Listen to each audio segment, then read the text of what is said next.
तो दोस्तों अब हम यहाँ पे आए हुए हैं, ये है फतेहपुर सीकरी। हमने यहाँ पे बुलंद दरवाज़ा देखे, उसके बाद सलीम चिश्ती की दरगाह देखे। अब हम यहाँ पर जोधा के शहर देखने आए हैं। जोधा के लिए अकबर ने जो शहर जो महल जो बनाया था, इस महल को मैं आपको बताऊंगा यहाँ पे कम्प्लीटली। लोग को ज़रूर देखिए, काफ़ी आपको मज़ा आने वाला है। यहाँ पे हर चीज़ बनाई गई है। दोस्तों अब हम जहाँ पे जा रहे हैं ये जोधा बाई का महल है, जोधा बाई पैलेस देखने जाएंगे। तो यहाँ पे कंप्लीट इन्फॉर्मेशन आपको दूंगा, जुड़े रहिए मेरे साथ। चलिए शुरू करते हैं।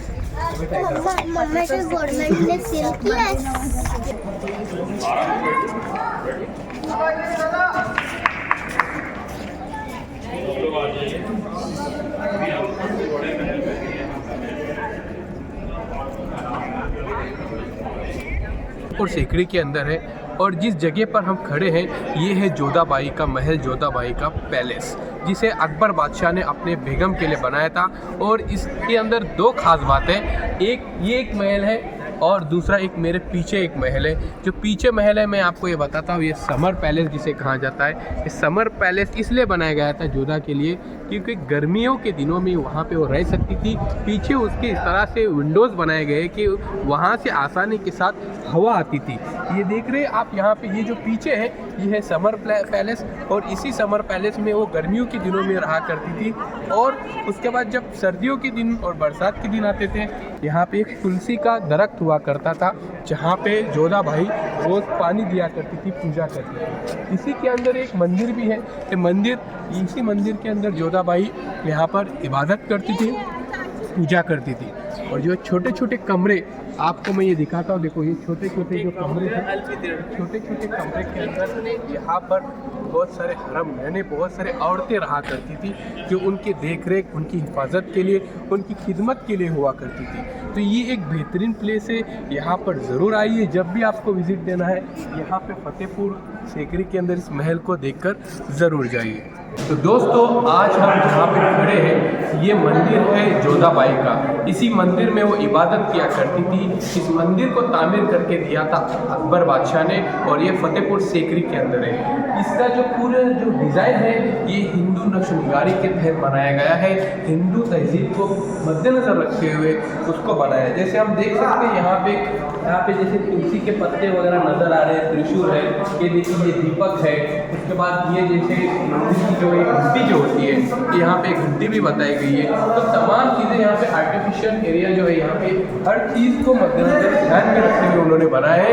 और यहाँ पे जो है छोटी छोटी यहाँ पर मूर्तियाँ हुआ करती थी। इस यहाँ पे जो जोधा बाई जिनको मानती थी उनकी यहाँ पे मूर्तियाँ हुआ करती थी। और यहाँ पे वो फुर्सत के औकात के समय यहाँ पे बैठने वगैरह के लिए ये जगह का इस्तेमाल किया करते होंगे।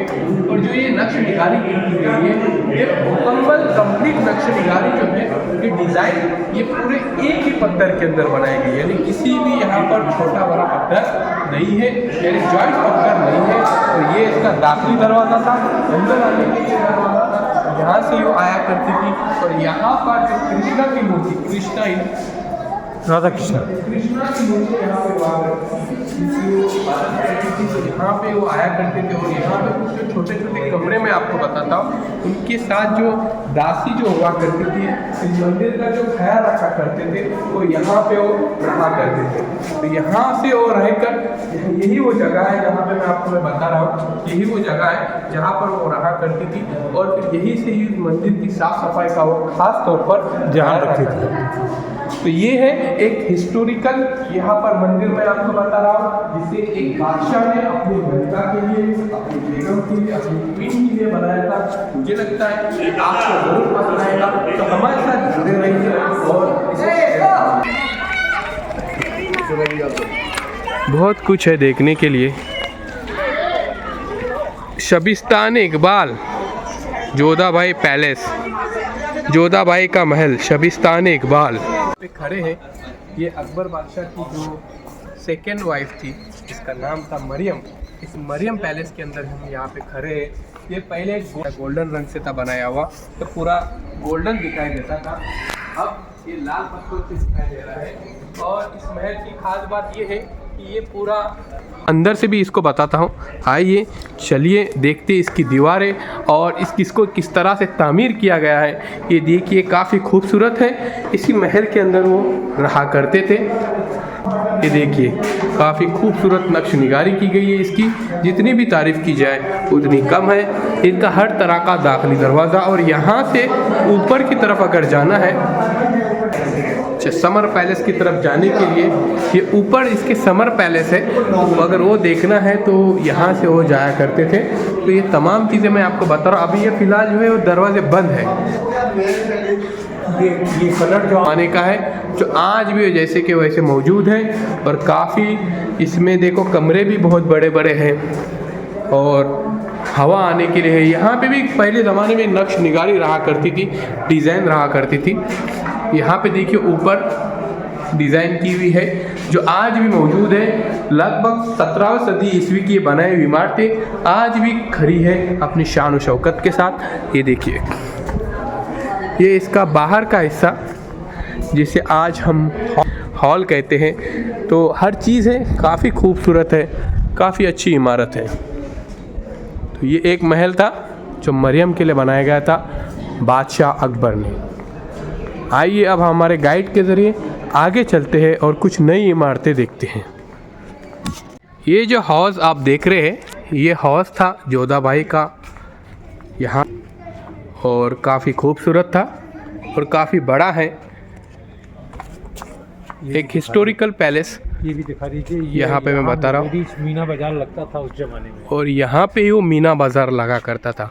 और ये जो हमने आपको बताया ये हौज, तो हौज के बाजू में ही यहाँ पे मीना बाजार लगा करता था, जहाँ पे हरम की जो औरतें थी तो यहाँ पर खरीदारी किया करती थी। यानी मार्केट भी इसमें ही था, और यहाँ पे रहने का भी पहीर था, रहना भी यहाँ पे था। हर चीज़ें इस महल के अंदर मौजूद थी। अब हम जा रहे हैं आगे की तरफ।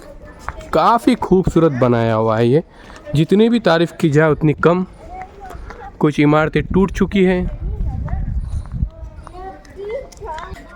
अभी हम जहाँ पे खड़े हैं ये इमारत है फतेहपुर सीकरी के अंदर, और ये सीकरी हम देख रहे हैं, और हम आए हैं जोधा का महल देखने के लिए।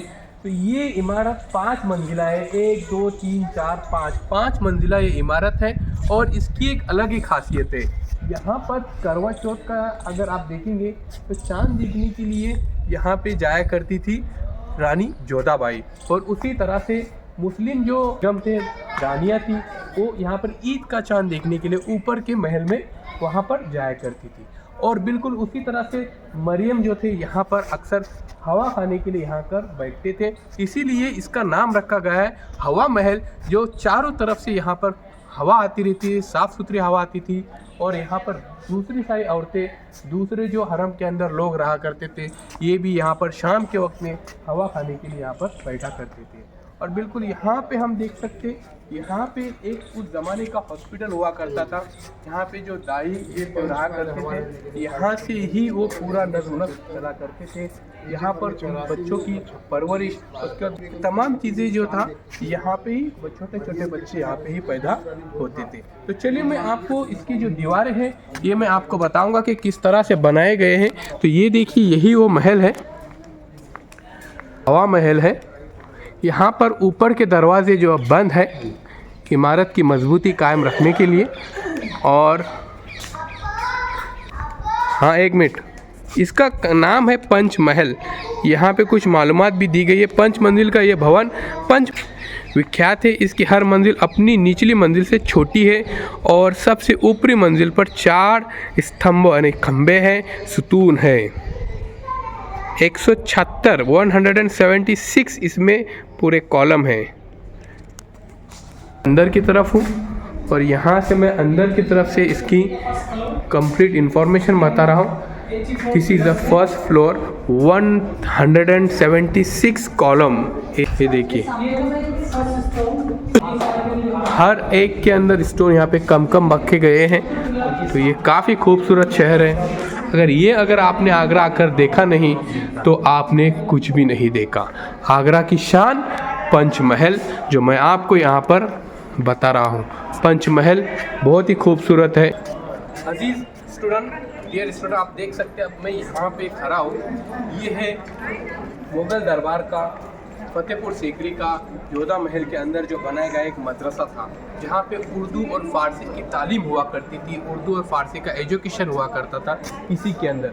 चलिए मैं वो आपको सामने का हिस्सा बताता हूँ, जहाँ पे बच्चे मदरसे के बैठा करते थे और उर्दू और फ़ारसी के अंदर तालीम हासिल किया करते थे। वो बच्चे इन्हीं सीढ़ियों की मदद से ऊपर जाते थे और यहाँ का जो मदरसा मौलवी जो है वो मौलाना वहाँ से उस्ताद सबक दिया करते थे। वो देखिए उस तरफ, और फिर ये जो जगह है यहाँ पर बच्चे बैठा करते थे। ये देखिए काफ़ी खूबसूरत है कि ये जो प्लेस है ये यहाँ पे बादशाह बैठा करते थे हवा लेने के लिए शाम के वक्त में। ये वो महल है, ये वो प्लेस है, यहाँ पर वो शान और शौकत के साथ रहा करते थे, काफ़ी खुशनुदी के साथ रहा करते थे। अब मैं आपको यहाँ पे जो बीचों बीच में जो तालाब है इसके बारे में बता रहा हूँ। अभी यहाँ पे काम चल रहा है दोस्तों। यहाँ पे मैं एक हिस्टोरिकल तालाब के पास हूँ, एक तारीखी तालाब के पास हूँ, जिसका नाम आप देख सकते हैं अनूप तालाब। अब इसकी खासियत ये है कि इसके चारों तरफ से आपको पानी रहा करता था और फिर जो बीच में संगीत हुआ करता था, और ये जो संगीत हुआ करता था तानसेन और वेजू बाबरा इन दोनों के दरमियान यहाँ पे संगीत हुआ करता था। और यहाँ की एक खास बात है कि जब सुर गाया था तो उसके बाद यहाँ पर दीपक जले थे, इसके अतराफ में बहुत सारे दीपक जलाए गए थे, और विजू बाबरा ने उसके जवाब के अंदर जब सुर गाया तो यहाँ पर बरसात हो गई थी, बारिश हो गई थी। इसीलिए कहा जाता है कि तानसेन की जो दीप थे उनको विजू बाबरा ने बुझा दिया था। एक कौल है तानसेन की दीप को विजू बाबरा ने बुझा दिया था। तो ये इसकी खास हिस्ट्री है, मैं यहाँ पे आपको ये बता रहा हूँ। और बादशाह वहाँ से वो उसको संगीत का मज़ा लिया करता था। यहाँ पे ऊपर बादशाह बैठा करता था और वहाँ से पूरा वो मज़ा लेता था। यहाँ पे है दोस्तों, यहाँ के जो ये सामने का हिस्सा है, यहाँ पे रानियाँ बैठा करती थी और रानियाँ बैठकर यहाँ पे पूरा इसका आनंद लेते थे, मज़ा लेते थे। तो ये तमाम चीज़ें हैं। और इस तरफ यहाँ पे जो ये जो हिस्सा है, जो मैं यहाँ पे खड़ा हूँ, यहाँ पे आम जनता के लोग बैठा करते थे और आम जनता की पब्लिक यहाँ से ही उसका मज़ा लिया करती थी। तो चलिए अब हम आगे चलते हैं और एक नई इमारत देखते हैं। अभी हम जहाँ पे खड़े हैं ये रुकैया बेगम का महल है और काफ़ी खूबसूरत महल बनाया गया है, काफ़ी दिलकश बनाया गया है। इसकी जो डिज़ाइन है बेहतरीन डिज़ाइन है। मैं आपको अंदर से मैं ये महल आपको बताऊंगा। इसकी नक्श निगारी देखिए, ये अंगूर का बाग यहाँ पे बताया गया है, ये कंप्लीट अंगूर का बाग है और काफ़ी खूबसूरत बाग है। आप इसको थोड़ा सा नज़दीक से दिखाइए, ये अंगूर का बाग है, देखिए बहुत ही बेहतरीन। और ये संग तराश हाथों से बनाई गई है। उस ज़माने में कोई ऐसे डिज़ाइनर नहीं थे, बिजली वगैरह नहीं थी, मगर ये पत्थरों को तराश कर बनाया गया है। और इन महलों के अंदर सबसे ये अलग ही महल है जिसे शीश महल कहा जाता है। अब ये शीश महल इसलिए कहा जाता है क्योंकि इसके अंदर जो है वो शीशे लगाए हुए थे।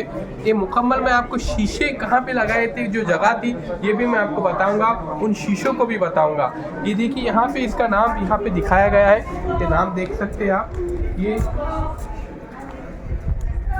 ये देखिए तुर्किश सुल्ताना हाउस इसका नाम रखा गया था। तो चलिए मैं आपको इसको अंदर से बताता हूँ। आइए, इसके अंदर जो ये इलाका है, ये जो डिस्टेंस आपको दिख रहा है दीवारों के अंदर, यहाँ पे शीशे हुआ करते थे जो चमकते थे, इसीलिए इसे शीश महल कहा जाता था। इसके चारों तरफ से शीशे लगे हुए थे, इसीलिए इसे शीश महल कहा जाता है। और इसके अंदर भी आप नक्श निगारी देखिए, काफ़ी खूबसूरत है, दिल को छू लेने वाली ये नक्श निगारी है। काफ़ी मज़ा आएगा आपको देखने के लिए। ये देखिए काफ़ी बागात वगैरह इसमें बताए गए हैं और काफ़ी अच्छा है ये। तो ये महल है शीश महल, और यहाँ से बाहर आने के लिए और अंदर जाने के लिए एक दरवाज़ा हुआ करता था, जो ये दरवाज़ा है, यहाँ से वो आया करती थी। और फिर यहाँ से ही वो जो तानसेन का जो गीत का जो संगीत चलता था, यहाँ से वो मज़े लेते थे।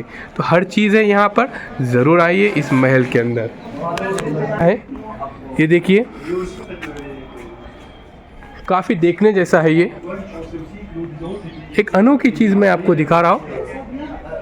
काफ़ी बेहतरीन नक्शनिगारी के साथ ये बनाया गया है। काफ़ी बड़ा हौज पानी के लिए।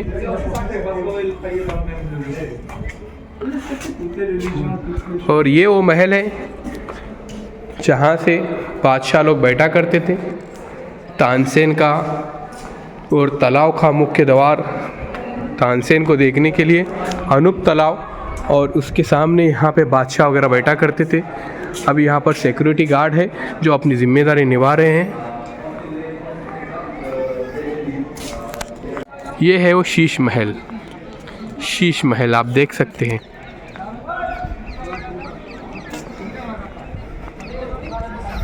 चमकता था। आज ऐसे इमारतें बनाना आसान नहीं है।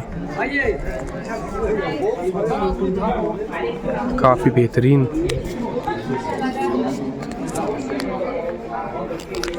नाजरीन, आप जो देख सकते हैं मेरे पीछे जो है ये दीवाने आम है। ये अकबर बादशाह ने बनाया हुआ दीवाने आम। इससे पहले हमने जहांगीर वगैरह का दूसरे बादशाह का भी देखे थे। यहाँ पे दीवाने आम, वहाँ पे बादशाह बैठा करते थे और फिर वहाँ से ही यहाँ पे फैसले सुनाया करते थे। यहाँ पर आम जनता बैठती थी और यहाँ पे दरबारी बैठा करते थे। ये दरबारी बैठा करते थे और यहाँ पे जो है यहाँ से ही फैसले सुनाए जाते थे। मैं आपको ये थोड़ा सा नज़दीक से भी बताऊँ।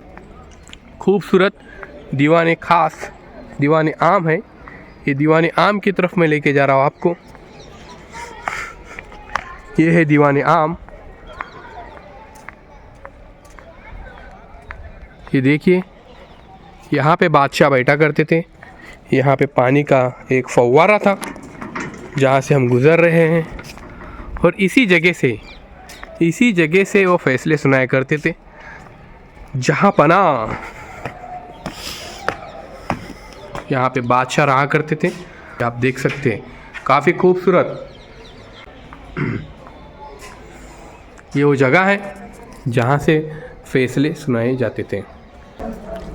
ये जहाँ पे हम यहाँ पे बैठते हैं, यहाँ पे तख्ती लगी है दीवाने खास।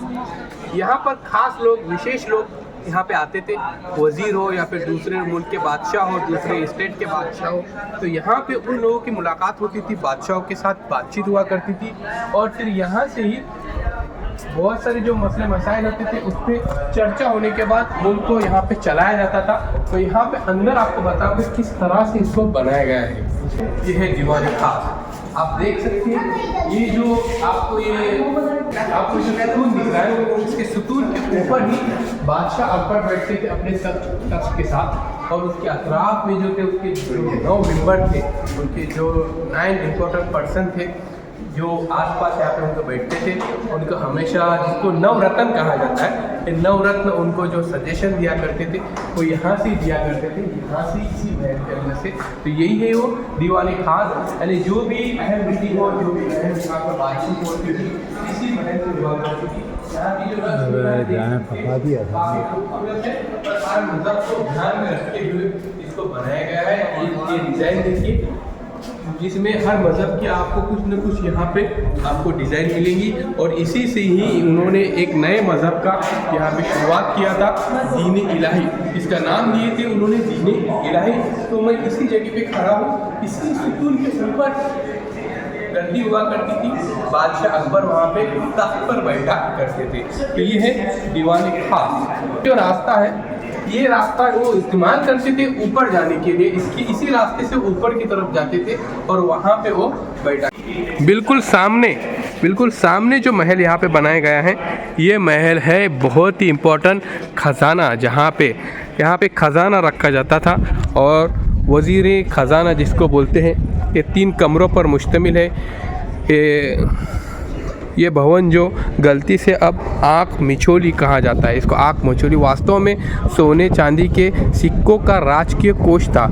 इसकी वज़ीर मालियात जिसे कहा जाता है, फाइनेंस मिनिस्टर यहाँ रहा करते थे, फाइनेंस मिनिस्टर। अब हम जहाँ पे खड़े हैं ये है खजाना रूम, जिसे ट्रेजरी रूम कहा जाता है। और इसकी खास बात ये है कि बादशाह के जो विशेष सिक्के जो बनाए जाते थे, विशेष जो मोहर बनाई जाती थी, वो यहाँ पे रखे जाते थे। जैसे गोपनीय रहे, छुपे हो, यहाँ पे अंदर एक लॉकर है, मैं आपको बताऊंगा, थोड़ा सा नज़दीक आइए। इसके अंदर देखिए, यहाँ पे मैं आपको ये बता रहा हूँ, हाथ डाल के तो सिक्के रखा करते थे और यहाँ पे दरबारी बैठा करते थे। तो मैं ये यहाँ का जो ट्रेजिडी रूम है ये आपको मैं बता रहा हूँ, जो वज़ीर ख़जाना जिसे कहा जाता है, इसका ये रूम है। यहाँ से अंदर आने के लिए पूरा पत्थरों से बनाया हुआ है। ये हर बात को ध्यान में रखा गया है, हर बात को ध्यान में रखते हुए बनाए गए। और हर कमरे के अंदर ये खिड़कियाँ हैं। ये उस वक्त के छोटे छोटे कबर्ड हुआ करते थे, छोटे छोटे कबर्ड आप देख सकते हैं इसके ऊपर।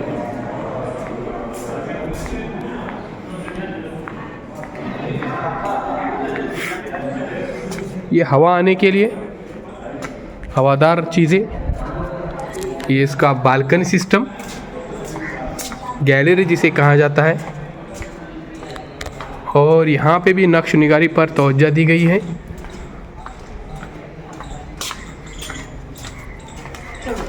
ये दारुल हुकूमत था, यहाँ से पूरा सिस्टम, पूरा निज़ाम चलता था।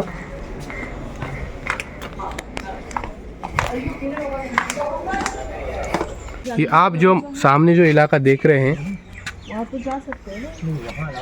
ये मस्जिद का इलाका है जहाँ पर रुकैया बेगम नमाज़ पढ़ा करती थी। ये देखिए, ये गेट पहले से काफ़ी खूबसूरत शहर, खूबसूरत इमारतें।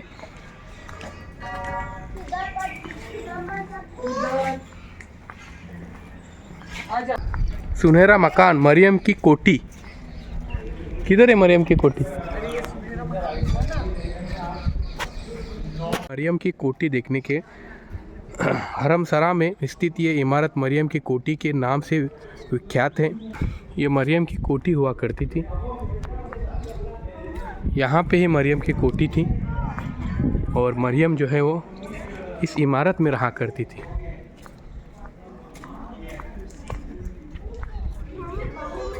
यहाँ से ऊपर जाने के लिए अभी बंद है। इसके ऊपर होकर के वहाँ अर्घ लेने के लिए जाती थी हिंदू रानी, और यहाँ गाना सुनने के लिए जाती थी। और यहाँ पे देखिए जो सीढ़ियों की तरतीब, जो डिज़ाइन दी गई है, काबिल तारीफ़ है, बहुत अच्छी, काफ़ी खूबसूरत।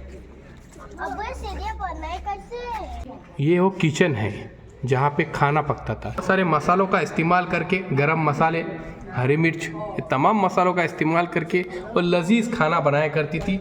ऐसे बादशाह कहा करते थे, बादशाह खाकर काफ़ी खुश होते थे।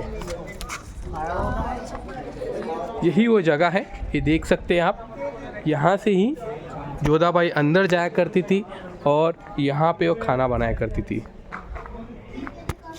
अब यहाँ पे मालूमात दी गई है कि नक्काशी की गई इमारत जोधाबाई की रसोई के नाम से विख्यात है, जो शायद हरम सरा से जुड़ी हुई थी और इसके साथ के बरामदे में अब नहीं रह गए हैं। इसकी ढालुओं छत बाद में बदलकर समतल की गई है। एक खूबसूरत बाग, ये देखिए, हर चीज़ है यहाँ पर। बाहर जाने के बाद, ये इसके बाहर जब निकल जाएंगे तब बाहर जाने का रास्ता है। ये क्या चीज़ है?